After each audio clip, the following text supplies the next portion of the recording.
जिसको कहते हैं पुण्य कर्म, पाप कर्म, अच्छा कर्म, बुरा कर्म। तो ये भी शास्त्र कहता है जो भगवान को अर्पित करोगे उसे 10 गुना होकर मिलेगा। जैसा हम दान करते हैं अगले जन्म में 10 गुना होकर मिलता है। शास्त्र के ही आधार पर हम लोग चलते हैं। शादी, श्राद्ध, तीज, त्योहार सारी काम हम लोग शास्त्र के अनुसार ही करते हैं।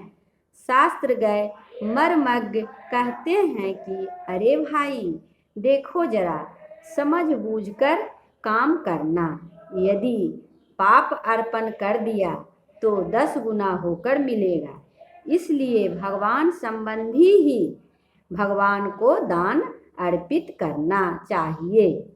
उसको फील करना चाहिए कि हम पाप किए हैं। उसको फील करो तो पाप नहीं होगा, लेकिन हम फील नहीं करते। फील किया भी तो थोड़ा सा। पाप को बार बार अपने मन को प्रतिज्ञा करनी चाहिए, अब ये पाप दोबारा नहीं होने देंगे। एक फकीर थे, वो पत्थर के मूर्ति के आगे भिक्षा मांगते थे। लोगों ने पूछा कि आप इतना बड़ा फकीर होकर मूर्ति के आगे भिक्षा मांगते हैं? तो वो बोले लोगों से भिक्षा मांगे, वो नहीं दिया तो हमें बहुत गुस्सा आया, फीलिंग हुई। मैं कहा अरे गुस्सा आया तो नुकसान किसका हुआ? नुकसान मेरा हुआ। और तो और अगर ऐसे ही 10 जगह झड़प दिया और नुकसान होते गया तो मैं क्या करूँगी? इसीलिए मैं ये मूर्ति से मांग रहा हूँ कि ये बोलेगा तो नहीं, फिर मेरी आदत पड़ जाएगी और अभ्यासग्रस्त हो जाएंगे। जब कोई मुझसे कुछ मांगेगा और मुझ पे कोई झड़प देगा तो मैं मुस्कुरा दूंगा। कोठी कार वाले समझते हैं कि मैं ऐसे ही रहेंगे। अरे 2 रोटी तो मिल ही रहा है, लेकिन आगे का कुछ सोचो। मानव का देह मिला है, कुछ अच्छा कर्म कर लें, नहीं तो क्या कुत्ते बिल्ली की योनि में अच्छे कर्म करेंगे? तो इसी प्रकार रुपये में आसक्ति थी। रामकृष्ण परमहंस की एक हाथ में रुपये रखते थे और दूसरे हाथ में माटी और बोलते थे टाका माटी, टाका माटी। ये फीलिंग पक्की हो जाए कि यह पैसा नहीं है, यह एक मिट्टी के बराबर है। स्वामी रामतीर्थ को सेव में आसक्ति थी। सेव सामने रख दिए कि नहीं खाएंगे, सेव सड़ भी जाएगा तो इसे हमको नहीं खाना है। तो हमें भी इसी तरह मन के साथ हठ करना पड़ेगा, नहीं तो बड़े बड़े योगी को भी यह मन गिरा देता है। साधारण को कौन गिनती है, ये तो जरा सा भी पानी में बह जाते हैं।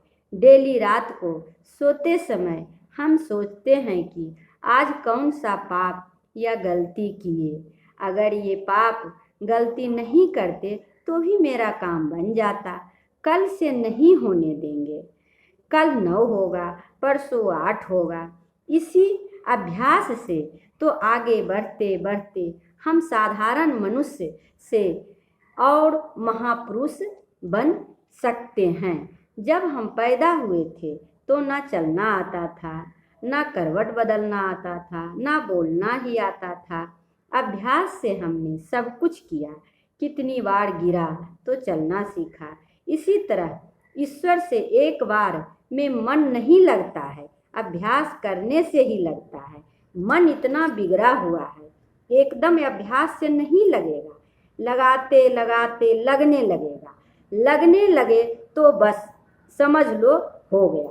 उदाहरण, जब गाड़ी खराब हो जाती है तो 2-4 धक्का लगाकर चालू करवा देते हैं, और जब चालू हो जाता है तो कहता है आओ भाई आप भी बैठ जाओ, अब कोई डर नहीं है। ऐसा ही ये मन है, जब लगने लगेगा तो कोई डर नहीं है। और डेली प्रतिज्ञा करना कि हम पाप एवं गलतियां नहीं होने देंगे। बस 1 महीना हम देखेंगे कहाँ से कहाँ पहुँच जाएंगे। भगवान श्री कृष्ण ने कहा था भागवत में, जब हम जन्म लिए थे तो माँ का फीका दूध बड़ा प्यार से पीते थे। अब हमको नॉलेज हो गया तो कहते हैं दूध में चीनी क्यों नहीं डाला, अच्छा नहीं लगता है। इसी तरह बड़े बड़े महात्मा गुरु रास्ता बता देंगे, ऐसे करो, करना हम ही को है, चलना हम ही को है। उस रास्ते पे सही रास्ता बताने वाला नहीं मिला तो कभी नहीं वहाँ तक हम पहुँचेंगे जहाँ मेरा मंजिल है। इसलिए हम सावधान होकर मानव शरीर को सफल करना चाहिए। धन्यवाद।